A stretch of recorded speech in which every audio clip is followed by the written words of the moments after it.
La grâce, la miséricorde et la paix sont avec vous de la part de Dieu le Père et de la part de Jésus-Christ, le Fils du Père, dans la vérité et dans l'amour. Amen. Frères et sœurs dans le Seigneur, notre unique texte se trouve dans le Nouveau Testament, précisément dans 1 Jean chapitre 4, versets 16 à 19. Prions. Dieu Tout-Puissant, tu as fait de nous des gens de ta maison au milieu des mondes que tu aimes. Accorde-nous la sagesse et l'intelligence pour que nous puissions vaincre les tentations, discerner ta volonté et la mettre en œuvre par Jésus-Christ, ton Fils, notre Seigneur, qui vit et règne avec toi, Père et le Saint-Esprit, un seul Dieu pour les siècles des siècles. Amen. Lecture de la première épître de Jean, 1 Jean chapitre 4, versets 16 à 19. Nous lisons. Et nous avons connu l'amour que Dieu a pour nous, et nous y avons cru. Dieu est amour, et celui qui demeure dans l'amour demeure en Dieu, et Dieu demeure en lui. Tel il est, tel nous sommes aussi dans ce monde. C'est en cela que l'amour est parfait en nous, afin que nous ayons de l'assurance au jour du jugement. La crainte n'est pas dans l'amour, mais l'amour parfait bannit la crainte. Car la crainte suppose un châtiment, et celui qui craint n'est pas parfait dans l'amour. Pour nous l'aimons parce qu'il nous a aimés le premier. Amen. Frères bien-aimés, nous vous proposons en ce jour le thème suivant, l'amour parfait bannit la crainte. Notre verset de prédication se situe au verset 18 de 1 Jean chapitre 4, qui dit ceci, « La crainte n'est pas dans l'amour, mais l'amour parfait bannit la crainte, car la crainte suppose un châtiment, et celui qui craint n'est pas parfait dans l'amour. » Bien-aimés frères et sœurs dans le Seigneur, l'amour est le fondement de la vie, et sans amour, il n'y a pas de vie. C'est pourquoi, depuis les origines, l'Éternel a toujours montré par ses actions son amour envers l'humanité. Cependant, notre monde aujourd'hui, caractérisé par la méchanceté, l'égoïsme, le goût sans retenue pour le matériel et les faux prophètes, a fait de l'homme un loup pour l'homme et mis Dieu au second plan. 2 Timothée chapitre 3, versets 1 à 5. Ainsi, l'Église, au temps des contemporains de l'apôtre Jean, faisait face aux docteurs qui poussaient leurs adeptes à rompre leur communion fraternelle avec les chrétiens restés fidèles à l'enseignement des apôtres. Pour résoudre cette situation qui causait des problèmes à l'Église, l'apôtre Jean écrit aux différentes communautés placées sous sa responsabilité afin de les mettre en garde contre ces hérésies. L'apôtre Jean décrit la nature de l'amour parfait et sa disponibilité pour tous les hommes, d'où le thème « L'amour parfait bannit la crainte », qui est l'objet de notre prédication. Bien-aimés frères et sœurs, nous vous proposons la démarche suivante. 1. La conception de l'amour parfait par l'apôtre Jean. 2. La pratique de l'amour parfait aujourd'hui, et nous allons conclure. 1. La conception de l'amour par l'apôtre Jean. Notre verset de méditation fait ressortir deux idées essentielles. L'amour parfait caractérise le caractère de Dieu et l'amour commandement de Dieu est privé de toute peur. L'amour parfait, caractère de Dieu. L'amour est le caractère principal de Dieu car il vient de son être profond. Dieu est donc amour. Dieu, créant l'homme à son image et à sa ressemblance, veut partager son amour dans cette relation spéciale avec sa créature et donner à l'homme de refléter sa gloire auprès de son prochain. L'Éternel démontre par cette relation spéciale avec l'homme qu'il a été le premier à aimer l'homme. 1 Jean chapitre 4, verset 10, puis le verset 19. Et malgré la nature de péché et de désobéissance qui caractérise l'homme, Dieu manifeste son amour en envoyant son Fils unique Jésus-Christ comme un sacrifice expiatoire pour enlever les péchés de l'humanité. Jean chapitre 3, verset 16.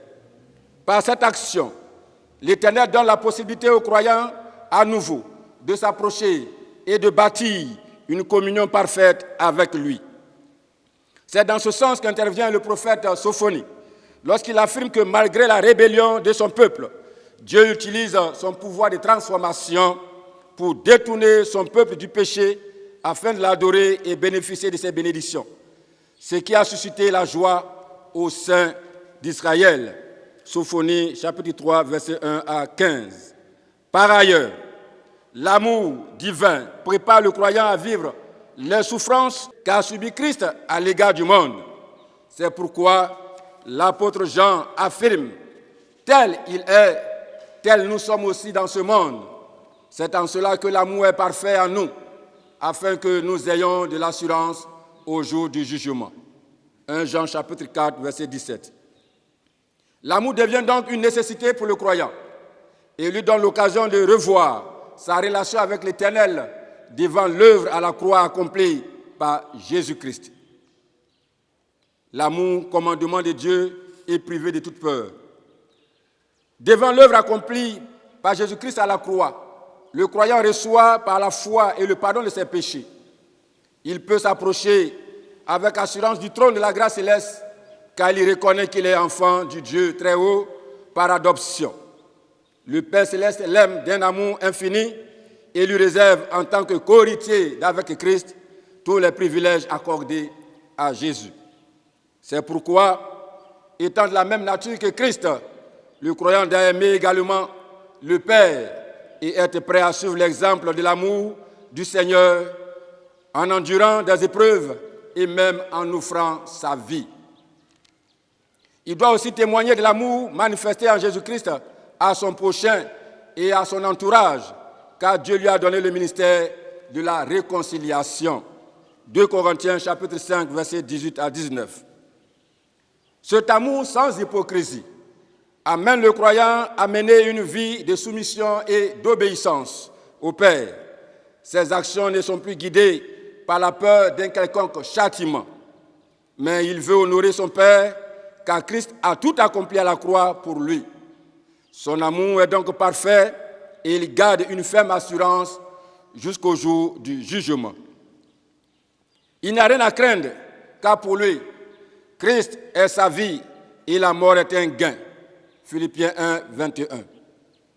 C'est ce que soutient Luc au chapitre 1, les versets 74 et 75, quand il relève qu'étant donc délivré du malheur et de la main de ses ennemis, le peuple de Dieu doit servir l'Éternel sans crainte, en étant saint, juste en sa présence tous les jours de sa vie. Or, le non-croyant ou le croyant charnel a des raisons d'avoir peur d'un châtiment à venir. En effet, l'amour de Dieu n'est pas exemplaire en lui et il demeure encore esclave du péché. Au regard de tout ce qui précède, bien-aimés frères et sœurs, comment est vécu l'amour de Dieu aujourd'hui? Aimer Dieu pour son amour manifesté en Jésus pour nous. Nous aimons Dieu parce qu'il a été le premier à nous aimer. Il a manifesté son amour en nous par le sacrifice de son Fils Jésus-Christ. C'est pourquoi nous devons être prêts à être une source de bénédiction pour les autres. Or, dans la réalité, notre amour pour le Seigneur n'est pas véritable car nous sommes encore liés par le péché et nos cœurs sont attachés à ce monde qui passera, comme le déclare 1 Jean 2, 17, et le monde passe et sa convoitise aussi, mais celui qui fait la volonté de Dieu demeure éternellement. Ainsi, notre amour pour notre prochain n'est pas sincère et la vérité qui devrait caractériser nos relations fraternelles n'existe plus à cause de nos intérêts égoïstes et des idées fausses que nous nous faisons par rapport aux autres. Par ailleurs, notre relation avec le Père Céleste passe par une étape importante et incontournable qui est la nouvelle naissance. Frère, sœur, as-tu donné ta vie à Jésus? Si tu ne l'as pas encore fait, sache que tu ne peux vivre l'amour véritable de Dieu le Père et encore moins le communiquer aux autres C'est pourquoi ne soyons pas surpris que de nombreux fidèles, même zélés, demeurent encore esclaves du péché et sont incapables d'obéir à Dieu. Quel devait être l'impact de l'amour de Dieu dans notre vie? Aimer Dieu sans crainte. Sachons, bien-aimés dans le Seigneur, que Dieu veut bâtir une relation de père et fils avec nous parce qu'il nous aime tels que nous sommes et il veut notre profond respect sans contrainte, en chassant la peur de notre cœur. Toi qui demeures encore dans la peur, qu'as-tu fait, bien-aimé, du sacrifice de Jésus à la croix pour toi? Quel sort l'Éternel te réserverait-il s'il te trouverait dans une telle situation? Sachez, bien-aimés frères et sœurs, que Jésus revient bientôt et cela est une réalité et non une fable ou une histoire. Quant à toi, cher fidèle, qui demeure dans les pratiques occultes, penses-tu avoir cette assurance afin d'affronter le jugement à venir? En agissant de la sorte, l'amour de Dieu n'est pas en toi, mais sache que Dieu t'aime et il t'appelle à la repentance. L'amour bannit la crainte. L'apôtre Jean nous exhorte, malgré les difficultés, à soutenir l'œuvre où notre frère et notre sœur qui est dans le besoin sans la peur du lendemain. Matthieu chapitre 6, verset 34. Nous avons de la valeur aux yeux de l'Éternel, car nous avons été rachetés par l'amour et le sang précieux de Christ.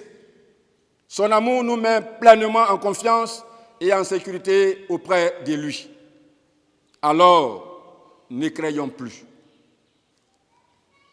Pour conclure, frères et sœurs, Dieu nous a envoyé un puissant sauveur en la personne de Jésus-Christ qui a manifesté son amour pour nous à la croix. C'est pourquoi nous devons l'aimer et le servir sans crainte.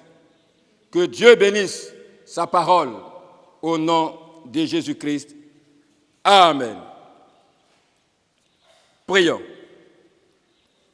Dieu Tout-Puissant, pour qui tous les cœurs sont ouverts, qui connaît tous les désirs et pour qui il n'y a pas de secret, purifie les pensées de nos cœurs par l'inspiration de ton Saint-Esprit, afin que nous puissions t'aimer parfaitement et magnifier ton Saint-Nom, ainsi qu'il convient par Jésus-Christ, notre Seigneur et Sauveur. Amen.